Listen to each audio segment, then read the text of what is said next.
E aí, moçada, tudo bem? Bem-vindos para mais um Fala Dudu. E hoje a gente vai continuar discutindo o que, na nossa opinião, olhando para frente, vai ser um problema para a economia mundial, um problema geral, que é a questão do endividamento do setor público, tá? Veio esse corona aí, ninguém queria, mas veio, coronavírus, teve que aumentar muito o gasto, a economia afundou, os déficits cresceram, naturalmente crescem. Então, assim, meio que tudo normal, num certo sentido, né? A gente vai ter que pagar o custo desse imposto mais baixo, desse gasto mais alto ao longo do tempo. É para isso que existe esse mecanismo chamado dívida pública, né? Você hoje gasta mais do que consegue arrecadar e paga na frente. A parte que é importante também aí é o paga. E quando você não paga a dívida pública, não repaga, normalmente a gente tem uma opção de problema, tá? O setor financeiro fica funcionando mal, né? Porque o setor financeiro vai lá e compra a dívida pública em seu nome. Você bota o dinheiro lá no banco e tal, ele vai e compra. Se o governo chega lá na frente, em algum momento do tempo, fala, olha, não vou poder te pagar o que eu falei que ia pagar, o setor financeiro entra em problema e ele vai ter que passar parte do problema, né, para os depositantes, todo mundo sai perdendo, a incerteza na economia fica grande, vai ter problema jurídico para tudo quanto é lado, certo? Isso aumenta a incerteza, o que vai ser o futuro, vai ter mais imposto, como é que vai ser? O pessoal que sai perdendo fica mais ainda a ver só o risco, fala, putz, fui confiar no governo, coloquei meu dinheiro lá no título público, agora não estou recebendo o que me prometeram, será que eu devo, em algum momento do futuro, voltar a financiar esse governo? Como é que eu vou poder confiar, etc. Então, assim, gera... E aí, quando você olha para o dado, você vê duas coisas dos dados. Você vê que normalmente, sobre desaceleração da economia e calote, tá? E default parcial, total, etc.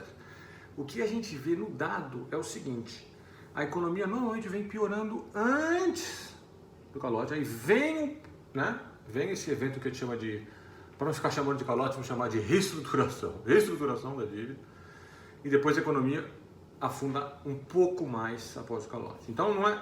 Quer dizer, não é que está tudo bem, tem um calote, né? E aí a economia afunda. Normalmente, quando vem o calote, então é importante lembrar disso, quando vem o default, a reestruturação, normalmente é um período em que a economia está muito mal e que aí essa conta de, putz, como é que eu faço para repagar isso daqui? Se para repagar isso daqui eu preciso, sei lá, vender um pedaço da Amazônia, eu não vou repagar. Você entende? Ou se para pagar isso daqui eu preciso aumentar mais ainda o imposto já é 50% do PIB, sei lá, estou chutando exemplo, mas para vocês entenderem que essa decisão também é uma decisão que envolve trade-offs, que envolve escolhas. Se eu para pagar uma dívida pessoal eu preciso vender, né, ou sei lá, aqui em casa eu preciso vender o meu cachorro para pagar a dívida pessoal, talvez eu dê o calote, porque se eu vender o cachorro, eu estou muito mal das pernas aqui, eu vou ficar bem, uma situação bastante complicada aqui na minha casa com meus filhos, né? Então, o Manex, coitado. Então é sempre uma questão de escolha, então vamos lembrar isso. E isso liga muito bem com o fato de que esses defaults, essas reestruturações, né, eu falei que me chamar de calote, elas acontecem nos piores momentos, quando a coisa está muito feia, certo? Então, isso aí é importante para você saber que a economia não afundou só por causa do evento, né, desse evento de reestruturação. Ela já vinha afundando antes, normalmente é esse o caso, ok? Mas piora quando tem essa quebra de contrato. Então, o esforço máximo é para isso não acontecer, né? Para parar o país, por exemplo, olha alguns países da América Latina, eles são o que a gente chama em inglês, tem uma literatura toda sobre isso, é o serial defaulters, né? É o cara que está sempre lá dando default, a cada 15, 20 anos ou 10 anos ele vai lá e pum, não consigo pagar, pum, não consigo pagar. Aí ele normalmente é banido do mercado de capitais por um tempo, não consegue, né, se financiar direito, etc. E depois acaba voltando, até que vem o próximo default. E, obviamente o impacto é que isso aí vai gerar taxas de juros de equilíbrio mais altas. Se o cara dá calote a cada 10 anos, então eu vou fazer o seguinte, tá bom, eu empresto para esse cara daí, mas como tem uma chance grande de nesse período de tempo ele falar, só vou te pagar 70%, eu vou cobrar uns juros bem mais altos. E isso é ruim para a economia, obviamente, né? Esses juros mais altos, essa dificuldade de se financiar, ok? Que fique claro isso. Olhando para frente, muitos países vão se defrontar com essa escolha.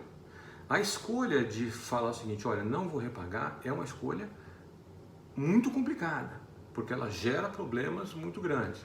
A melhor saída sempre é o seguinte: olha, moçada, teve um período duro aqui, que a gente precisou fazer esse déficit, a gente precisou crescer a dívida, agora a gente vai, por 10 anos, apertar o cinto. Já fizeram isso no passado, tá? A Irlanda já fez isso. Então agora, nos anos 80. Agora é o seguinte: a gente vai aumentar imposto, a gente vai cortar esses gastos, né? A gente vai, não é só diminuir o crescimento dos gastos, alguns gastos são muito ineficientes, a gente vai cortar esse negócio daí e em 10 anos, né, com um plano crível, eu consigo trazer a dívida que hoje está em 100% do PIB, no caso do brasileiro é isso, 100, para, sei lá, 60. Se você vem com um plano desenhado, amarradinho, a prova, tá todo mundo junto, congresso, executivo e tal, isso não só para o Brasil não, em geral, né? Precisamos fazer isso daqui porque é absolutamente necessário reduzir o endividamento para diminuir a probabilidade de ter esse evento ruim, que é o evento da reestruturação do calote, você consegue. A questão é que é difícil, né? Botar todo mundo no mesmo barco. A negada agora é o seguinte: agora é ajuste por uma década, por 5 anos, certo? O objetivo tem que ser esse, porque a opção ela é muito custosa. Olha para a história do mundo, muitas vezes, a maioria das vezes, os países que estão com endividamento muito alto acabam optando pela opção pior.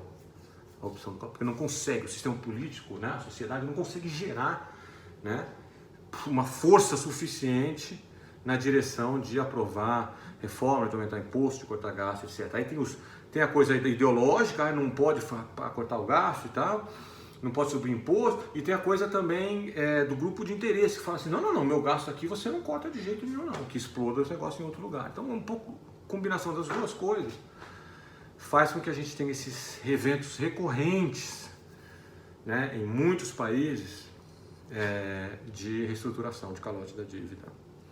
Olhando para frente, hoje, olhando para os próximos 5 anos, eu acho que essa é a grande preocupação de muitas economias emergentes. As economias ricas têm uma vantagem: elas vão conseguir provavelmente viver com juros muito baixos por muito tempo.